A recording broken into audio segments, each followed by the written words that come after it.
What's going on? It's James, aka the Boise Jon Snow. Something a little bit different this week. So this week I did not go to the theater for a movie. I actually watched a couple movies at home on Netflix. And Netflix is now just kind of a common household staple, so I thought it'd be a kind of fun idea to pick out some movies that I thought were hidden gems in Netflix that I could share. A couple movies every once in a while, maybe once a month I do this. Maybe I do it for Hulu or Amazon, or maybe find YouTube, anything like that. But a couple of movies that I thought were interesting to me and that I wanted to share that I feel like didn't get the critical or box office praise that they deserve. And while Netflix does have a massive platform with lots of originals and other classic movies, some do get lost in the shuffle, and some do have their moment in the light when they get on the front page. But then, since Netflix is always uploading and moving, sometimes things get lost in the shuffle. So today I'm going to share 3 movies that pretty much hit all the spectrum. These are movies that I like first. I'm not trying to go into some indie art house stuff completely. These are movies that I do enjoy myself, and later on I'll find some other deeper gems that I think you guys can enjoy later on. To start this list, we're going to start with the most widely accessible movie, and that's called Sing Street.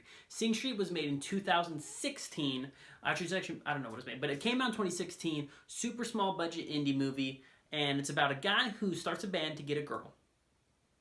If that sounds boring and played out, that's because it is. The story is super played out. I can't tell you how many sitcoms or movies or comic strips or whatever the hell have that concept, but this movie does that and more. It's not what it's about, it's how it's about it. And this story about this little guy starting a band to get this girl has so much heart, so much just beauty within it. The performances are out of this park. The songs are amazing. They have this one dance routine in the middle that's absolutely incredible. Some of the best characters I have seen that seem so real, funny, grounded. The way I describe this movie, mainly to a casual fan, is like if The Sandlot made a band.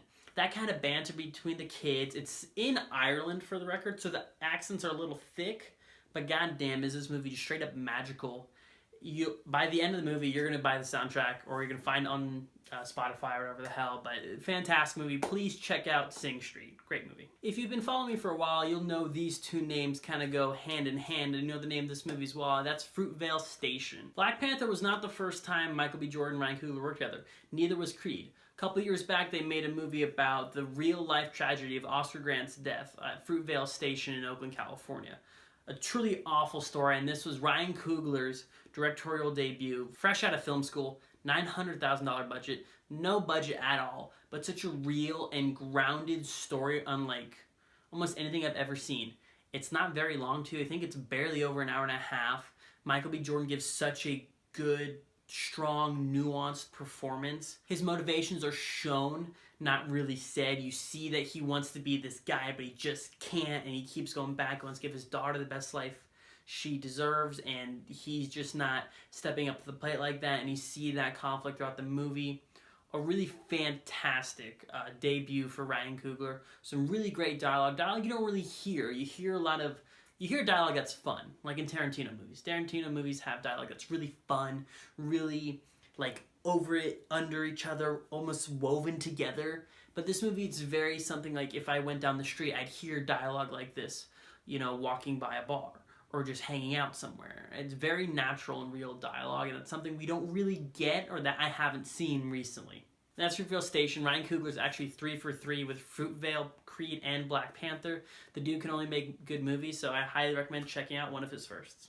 Then this last one's one that hits a little closer to me, and it hit mainly close to home for guys as well, but that's Pumping Iron. Pumping Iron is a documentary released in 1972. It's in the mid-1970s, early to mid-1970s, about Arnold Schwarzenegger and him going for his last Olympia title. And I was raised with a fitness background. My father did train bodybuilders growing up, and I've always been around the gym, and I've always liked that lifestyle. I always knew Schwarzenegger was this guy, but I never really understood it until I saw this documentary, and it was absolutely incredible. You got to see Arnold at his peak bodybuilder status, I think that's the word I was looking for, and then you got to see him have the entire world of bodybuilding just in the palm of his hands.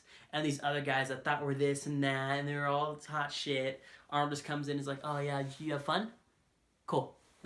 Time for dad to play. And it was honestly incredible. You got to see how crazy these guys were and how much Arnold was in every single one of their heads.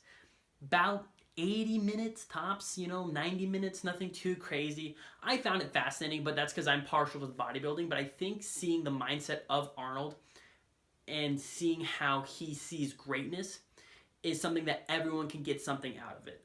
Like, that's something that very few people can understand and that he articulated very well, because he's not the sharpest guy, but goddamn, did that guy know how to be one of the best there was and best ever will be. And that was something I thought was really fascinating and awesome that Pumping Iron gave us. Well, that's a 3 for this week. Sorry there's no, tentpole movie. I think Pacific Rim Uprising coming out this week, so I'll check that out. That's definitely coming next week. But that's pretty much it this week. I hope you like this. If you like this, please drop a comment or leave me a Netflix movie that you feel like has been underseen.